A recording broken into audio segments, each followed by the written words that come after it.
नमस्कार साथियों, भारतीय संविधान के कुछ इम्पोर्टेंट नोट के बारे में चर्चा करेंगे।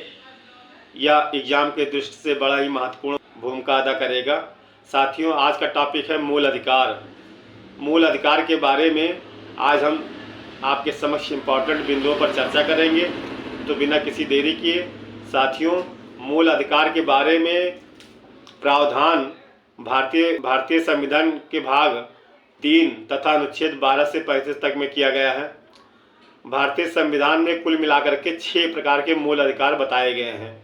तो साथियों, आइए हम बिंदुवार चर्चा कर लेते हैं। नंबर 1, समता का अधिकार। समता का अधिकार अनुच्छेद 14 से लेकर 18 तक में इसका प्रावधान किया गया है। नंबर 2, स्वतंत्रता का अधिकार। स्वतंत्रता के अधिकार के बारे में अनुच्छेद 1922 तक में प्रावधान किया गया है। नंबर 3, शोषण के विरुद्ध अधिकार, जिसके बारे में प्रावधान आर्टिकल 23 से 24 के बारे में दिया गया है। नंबर 4, धार्मिक स्वतंत्रता का अधिकार, जो अनुच्छेद 15 से 28 तक में बताया गया है। नंबर 5, सांस्कृतिक एवं शैक्षिक अधिकार, जिसके बारे में प्रावधान संविधान के अनुच्छेद 29 से 30 में किया गया है। नंबर 6, संवैधानिक उपचारों का अधिकार, जिसके बारे में प्रावधान अनुच्छेद 32 से लेकर 35 तक में किया गया है। साथियों, यह थी जो है भारतीय संविधान के कुल 6 प्रकार के मूल अधिकार, जो संविधान में मूल अधिकार के रूप में प्रविष्ट किए गए हैं और ये भारत के सभी नागरिकों को और व्यक्तियों को प्राप्त हैं।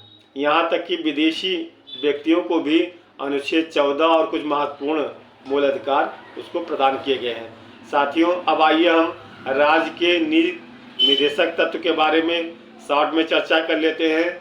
स्टेट पॉलिसी के बारे में प्रावधान भारतीय संविधान के अनुच्छेद 36 से लेकर 51 में किया गया है।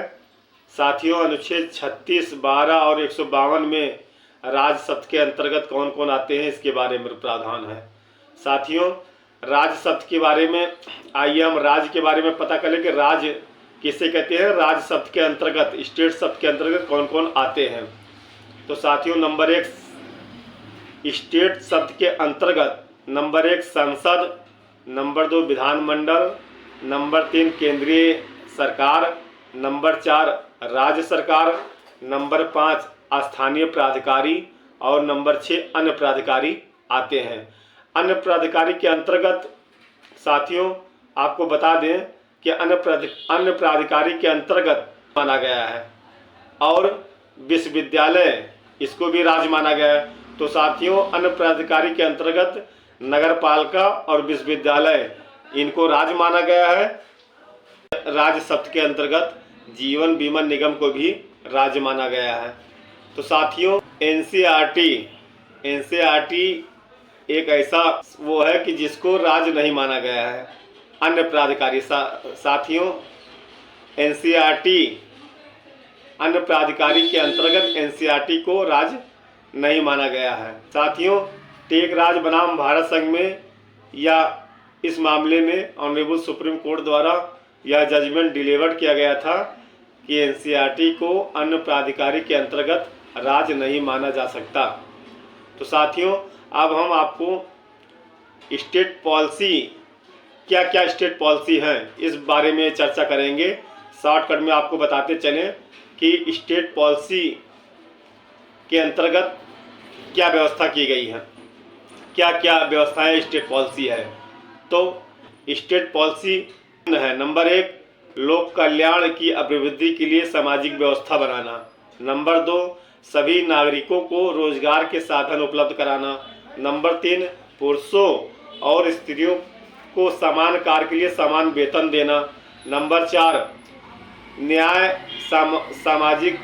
समान न्याय और निःशुल्क विधिक सहायता उपलब्ध कराना। समान न्याय और निःशुल्क विधिक सहायता उपलब्ध कराना। नंबर 5 ग्राम पंचायतों का गठन करने के लिए कदम उठाना। नंबर 6 शिक्षा और लोक कल्याण, शिक्षा और लोक सहायता के लिए प्रभावी उपबंध करना।